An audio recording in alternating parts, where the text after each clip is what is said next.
Labarin gidan yari kashi na 1 daga naku Abdul Zifa kanan Alizango.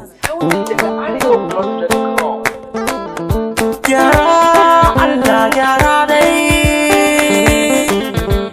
Ubangiji na Annabi Isa da Adamu, Ubangiji na Annabi Musa da Yakuba, Allahu Ar-Rahman Ar-Rahim Al-Maliku. Allah ka sanya hannuwanka doka lamara, annura haske rabana za shi kirjina, mai tafiya kaɗan rage sauri tsaya ka ji. Labari ne a kaina ni yanzu zanayi, zancen da zan yi ga daga ba zan yi jinkiri, duka mai kamar zuwa mun san aiki zaye,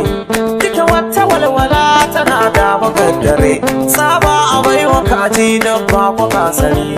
abun gudu cikin al'umma ta yabari, ni mai zuma gida yake zaune a hankali, tafiyar bara nake ciki ba zan bara ba, labarin yanzu zan shiga ba zan kure ba. Rana ta Alhamis ranar ba na mantuwa, karfe 5 na yamma na shiga damuwa, shutun muke na aiki na kunji yan uwa, mun kammala aikin da sai shirin gida, na shirya duka kaya na zan wuce gida, sai ga kiran waya na aboki na Nasibi, yace da ni ya zifa ina ne kake a yanzu, ni ko na ce da shi ya ai gani nan zuba, gani za na hau motar dawowa gida, sai ce da ni ya gashi zuwa za ya ban kuɗi,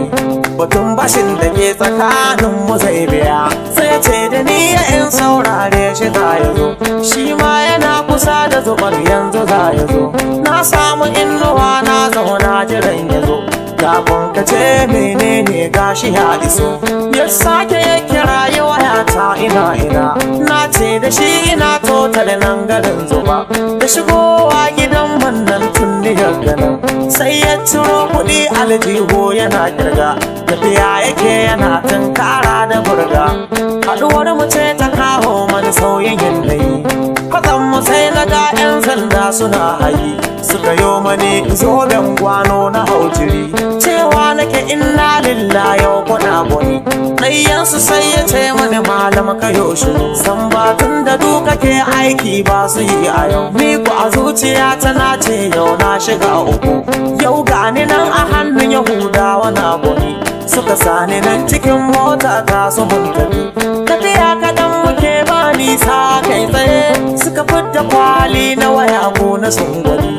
waya ta kirar hawe kun ji na fada, nan take suka ce mani to ina wayar take, na yi masu rantsuwa ban taɓa ma sanin ta ba, suka ce na sake lale ma'ana na da sakata, wanda shi ya ba mu aikin karya ba zai yi ba, suka bani minti 10 dan na yotuni, muna hanyar zuwa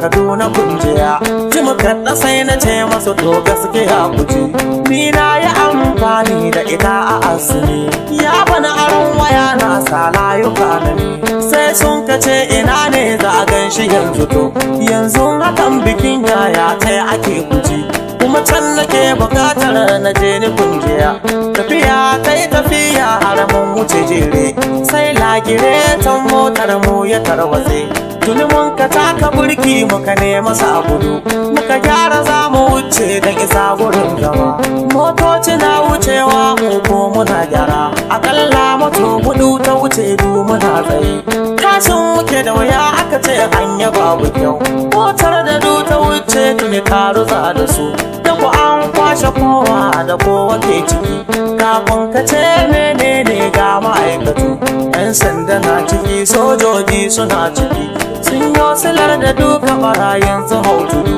tafiyar munan a take ta ci gaba kuje,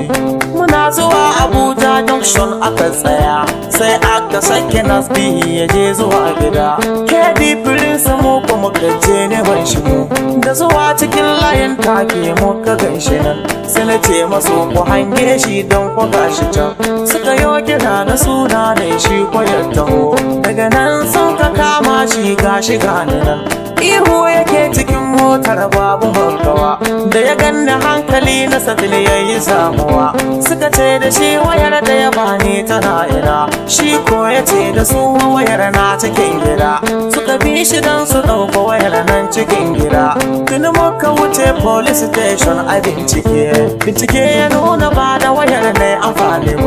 daga nan kaina ya kulle na shiga damuwa, na rasa yadda zanai zancen ga kunjiya. Ina ta rantsuwa su kuma sun ki gamsuwa, gari yana wayewa suka yo kira da ni, suka ce kwanai tunanin da za ya da ni. Amsa ta ni fa ban san komai ba gaskiya, ɗaya nan cikinsu ya ce hukunci za su man, kashe ni za su yi, harbi nawa za su yi. Na ce ko kun kashe ni kai na kun kawa, suka tafi suka bar ni ko kun ji yan uwa. Rana ta biyu sun dawowa gare ni, cewa suka yi su dai sun ƙara bincike, wanda ya yi amfani da wayar kan zuwanta ne. A binciken su lamba ta waya suka dago, suka danna lambar a waya na suna ya zo. Suna na Papa ne ya fita faɗa ba zan kiwa, na ce da su na san shi amini na ne. Ta kino kamar na ex ya sai dama ne kuce, suka ce ina ne za mu je mu gan shi. Na ce da su waro yana market yake zama, sun ce na yau kiransa na ce ko da kwai waya, sai ce na zo na same shi nan a kasuwa. Kun je gurin ciyaman nasu a kasuwa, shi ko ya yau kiran Pako sai ya gashi nan. Yana zuwa sukan nuna mai kwanin hawai, sai ce da su ba ita ya sai damu ba, labarin ba anan ne zai dakace ku ba, ku biyo ni dan ku ji ƙarshen nan ba zan ba. Dan neman ci gaban wannan labari sai ku tuntube mu a wannan lambar waya 080 36 91 23 06. Sai mun ji daga gare ku.